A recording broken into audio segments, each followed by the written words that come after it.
Hello, Aries. Welcome dito sa iyong February reading. Pasensya mo na yung lamesa ko at napakagulo.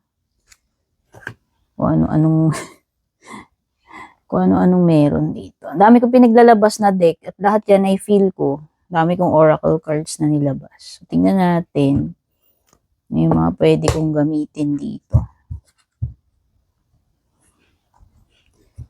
Gulo eh. Wait lang, kuha tayo nito. Ay, sorry kasi nandito inumin ko. Nilalayo ko kasi dito may mga extension ako malapit eh. Thank you, Aries, for dropping by. Bago ka man dito or matagal na sa patuloy na pagsuporta, pagsubaybay sa aking mga readings. Salamat kung na-appreciate mo yung mga ginagawa kong readings. So, silip lang, check lang natin ano bang mga meron. Possibilities ngayong February 2026 sa'yo. Pero just in case na mapanood mo to, kahit hindi na February at nag-resonate naman sa'yo yung reading, kung nakarating sa'yo, baka talagang meant to find you yung mga messages na nandito. Meron ka ditong opening.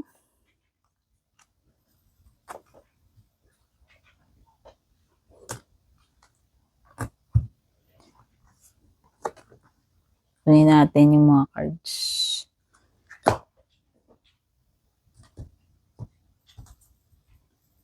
Opening. Wait, ito. What tayo nito? So, iba-ibang cards yung gamitin natin. Marami nga lang ako nilabas. Meron kang card na opening. Kuha tayo dito. Meron kang breathe.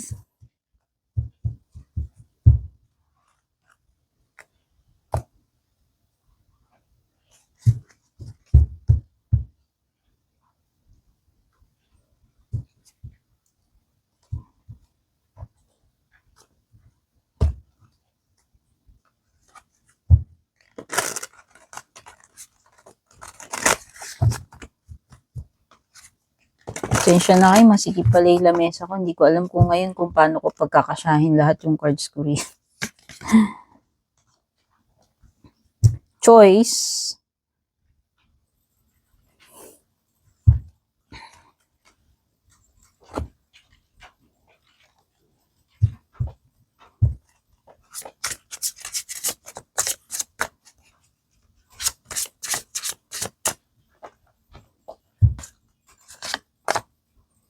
Opening, breathe, choice, energy vampire. May energy vampire.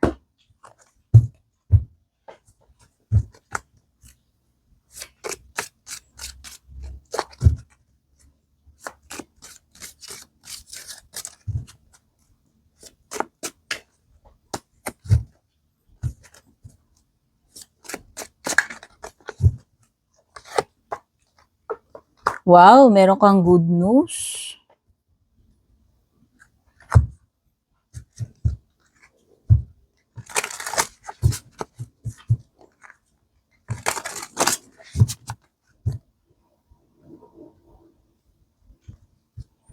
Meron kang good news.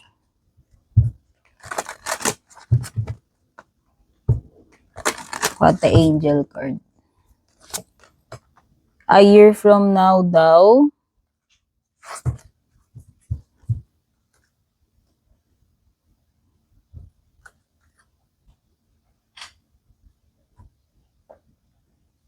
Wait lang. Using ko lang yung layout ng mga baraha ko. Sorry. Ano kasing maisip ko agad-agaran yun yung ganun akong magkuha ng baraha. Meron kang ear.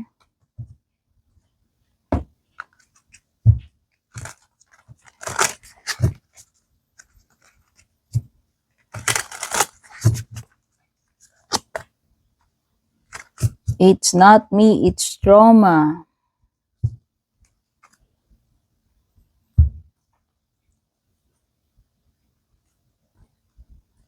Wait lang, ayusin ko lang to. Yan, para maganda yung ayos ng mga cards.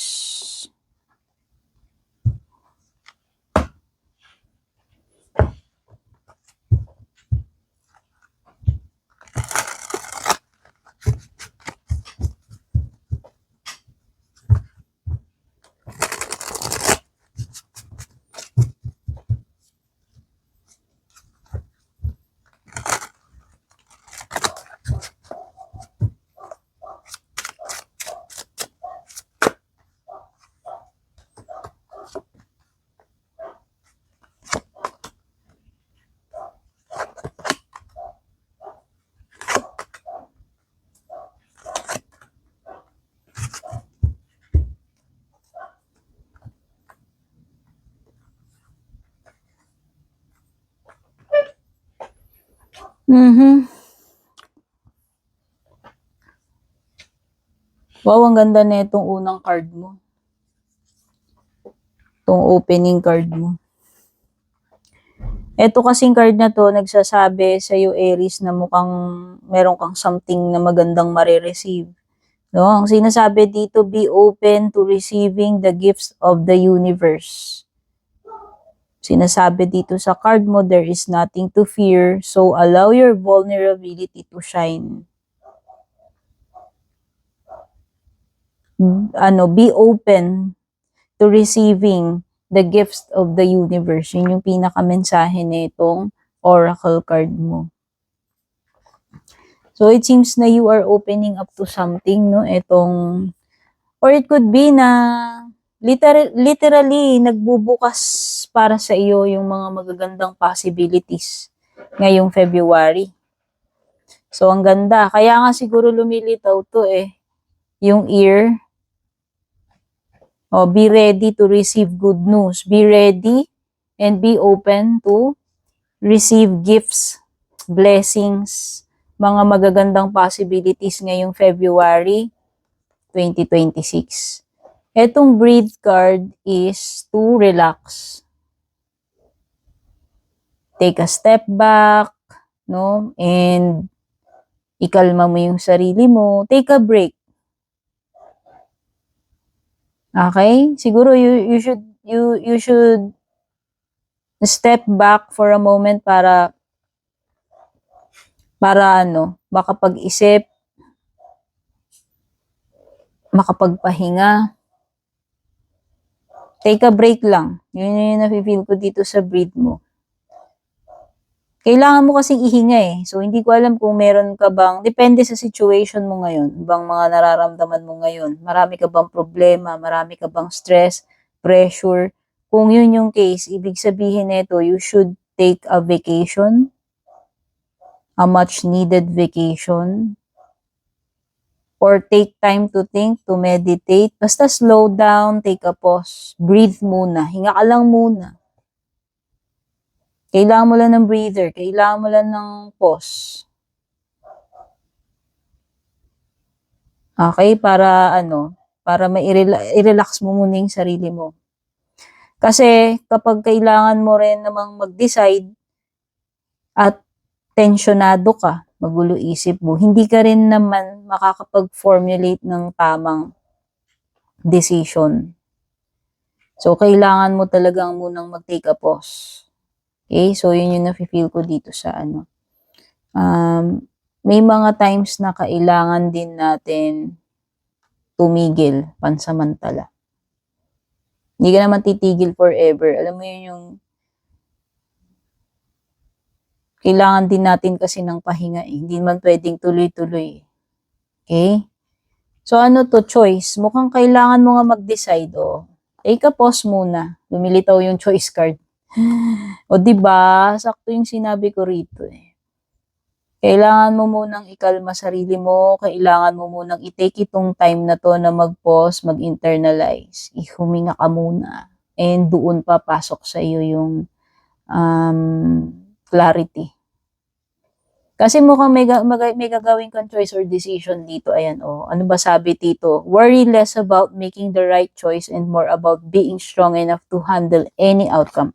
Ito yun, strength card, by the way. Lumilitaw dito.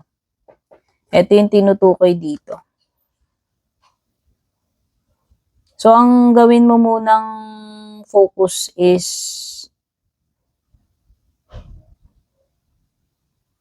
to clear your mind and to be strong enough daw to handle this situation. Huwag ka masyado mag-worry, kaya nga mag-breathe ka muna. Okay? So, magkaka-relate naman yung mga baraha mo. Doon lumitaw dito yan, strength card mo. So, meron something dito binabanggit a year from now. It could be na may mga ibang bagay dito na kailangan mo munang maghintay pa siguro. May mga bagay dito na mangyayari, hindi pa sa ngayon. Mga 1 year from now pa siguro. Kasi lumilitaw to, timing card to eh. Ito yung mga random oracle cards na hinuhugot ko. Maaaring maging clue yan sa inyo. Maaaring confirmation. So, kung meron kang specific na bagay sa isip mo tinatanong, it could be na parang may timing. Baka ito yung sagot. Pero kung wala, pwedeng ibang bagay lang to. Yung mga lumilitaw na cards dito na pwedeng mga 1 year from now pa bago mangyari. Kasi meron time to take a break, breathe eh. Baka mamaya mga a year from now pa nga, preparation mo or waiting period or bago mangyari yun. Okay? Ano to? Energy vampires. Draining connections, toxic influence. Protect your energy. Time to cut cords. Oh, may mga connections dito na kailangan mo nang putulin. Bakit? Sila yung nagde-drain ng sila yung nagde-drain ng energy mo. Kaibigan man yan, family member, romantic connection, whoever. As long as siya yung energy vampire sa'yo, toxic yan. And ang kailangan mong gawin dyan is to protect yourself from this kind of people, this kind of influence. Oh, ikat mo yung mga ganitong tao sa buhay mo. Okay? Especially kung sila yung mahilig mag-influence sa'yo, sila yung laging nagtitrigger sa'yo, nakaka-drain ng energy mo. No? Sabi ko nga, regardless, kahit kapamilya mo pa yan, kahit na kung sino. Maging aware ka doon sa mga energy vampires. Pero minsan hindi lang naman din tao yan eh. May mga bagay din, situation na nakaka-drain din ng energy natin. So hindi lang siya limited sa mga tao na nakakahalubilo mo. So ito nabanggit ko na, no? Prepare your ears for good news kasi mukhang merong magandang balitang darating sa iyo ngayong February. Tapos sa love life mo, it's not me, it's trauma, triggering, projection, inner wounds. So, it could be na itong person mo, or ikaw, kung sino man yung tinutukoy ng barahan na yan sa inyo, kanino mang energy ito, eh mukhang may mga may mga trauma or inner wounds itong person na ito. Whether ikaw yan o yung person mo. Natitrigger yung mga past wounds. Pwedeng unhealed pa yan eh. Kasi ito, parang nandun pa rin sa process ng healing. Pwedeng hindi pa kompleto yung healing netong tao na to, whether ikaw to o siya.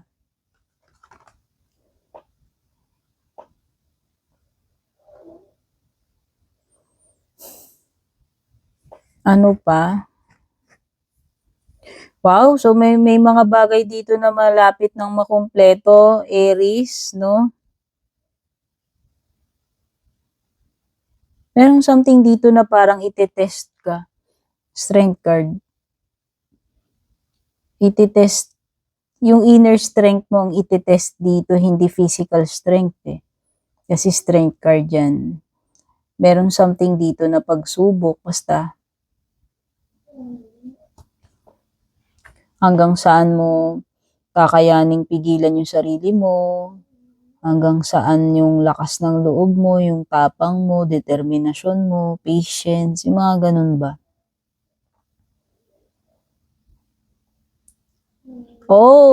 So dito pa lang nakaka-feel na ako na parang may mga toxic people dyan pwedeng sa trabaho mo. Pwedeng yung energy vampire na yun, pwedeng sa workplace eh.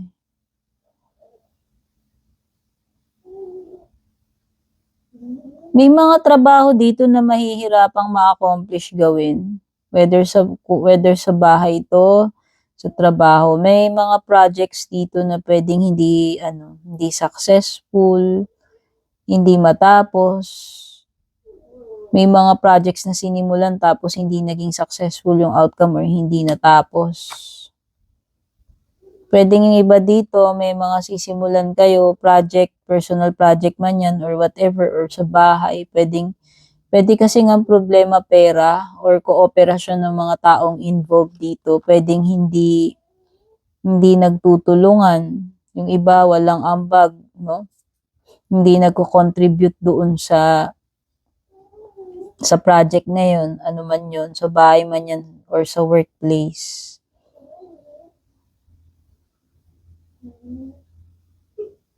Meron ditong malakas na energy na parang siya lang yung sumasalo lahat. Hindi siya nagde-delegate ng mga responsibilities. Merong mga irresponsible members dito sa family man to or work na hindi nila ginagawa yung part nila doon sa goal na yun or sa trabaho na yun. O kung sa pera, sabihin na natin, pwedeng isa lang yung nag-shoulder ng mga gastusin, ng mga responsibilidad, kaya tuloy hirap na hirap to burden tong isa. Gawain man yan, obligasyon, mga gastusin, dapat lahat may ambag. Dapat lahat ginagawa nila yung duties nila, yung obligasyon nila, yung part nila. Kung hindi, wala talagang successful outcome dito. Merong isang na-o-oppress. Okay? So, nakakita ako dito, pwedeng iba kakulangan sa budget pagdating dun sa mga bagay na gustong gawin. Kaya parang may something dito na hirap matapos, especially kung may nagpapakonstruct dito ng bahay. Renovation, construction, parang meron something dito na parang kulang sa funds. Or palpak yung kontrata, palpak yung mga kinuha ninyo dyan na gagawa. Alam mo yun? May ganun eh. Possible pa nga na magkaroon kayo ng, ano ba tawag dito? Dispute. Something, dispute, reklamo. Nakakita rin ako dito ng mga pagka-cut off talaga ng mga tao kasi nimilitaw dito may mga tao ka na dapat i-cut off eh. Pwedeng may mga away dito, alitan, mga hindi na nag-uusap dyan, paglayo.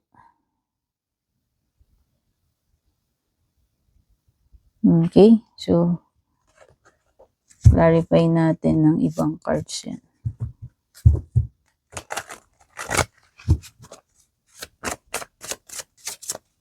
So yun, pagdating sa pera mukhang sabi ko nga parang kulang. Pero ito ay something na dapat pinag-uusapan. Kung may kakulangan sa pera, nakikita ko pwedeng pagtulungan yan. Kaya lang may mga tao kasi dito hindi nila ginagawa yung obligasyon nila. Ayan, litaw lang ng litaw to. May mga dispute hindi ko alam kung may mga arguments, kaso whatever. Pwede rin namang hindi.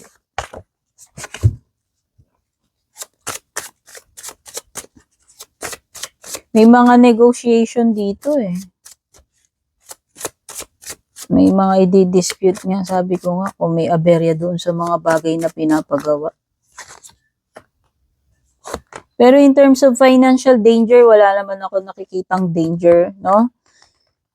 Secured naman ito. Ikaw, yung part mo sa side mo, okay. Pero yung mga taong kausap mo sa pera, kapamilya mo man yan, hindi, sa workplace, basta meron dito mga tao na hindi nila ginagawa yung part nila, yung share nila doon sa obligation sa pera or sa trabaho eh.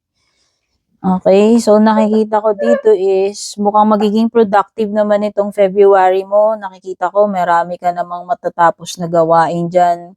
Kung may mga customers ka, clients ka, nakikita ko na magiging focused ka dun sa mga goals mo and most likely ma-achieve mo yan, magiging fruitful, no?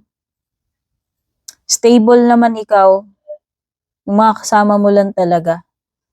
Yun lang nakikita ko. And kung meron mang mga dispute dito, pwedeng may mga legal matters, documents, arrangements, pag-uusap, pakikipag-negotiate since lumilitaw yung Justice card. I think all will be fair pa rin naman para sa iyo ngayong month ng February. Kumbaga yung outcome will be tama lang. Kung may mga decision man dito, mukhang hindi ka naman talo or gabyado. Okay? And mostly your goals are in place and may mga malapit ka nang ma-accomplish, ma-complete or matapos dyan. Yung mga signs na lumilitaw dito, meron kang Libra. Yes, may mga air signs. Ito si Leo, ito si Libra, pero pwede rin may ibang air dito, may ibang earth.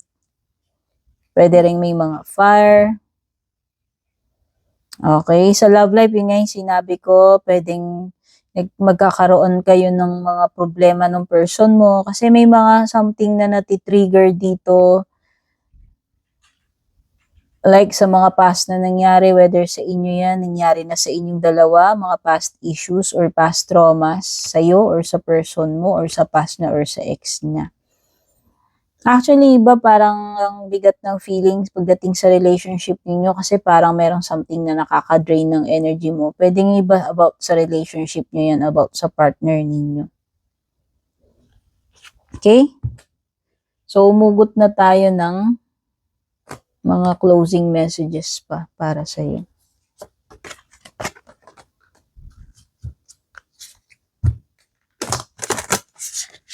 Nag-bend na yung na bow na sa storage to eh. Dami ko na kasing deck eh. Wala alam paano ko pagkakasyahin. So, kuha tayo ng mga cards bilang mga closing messages para sa iyo.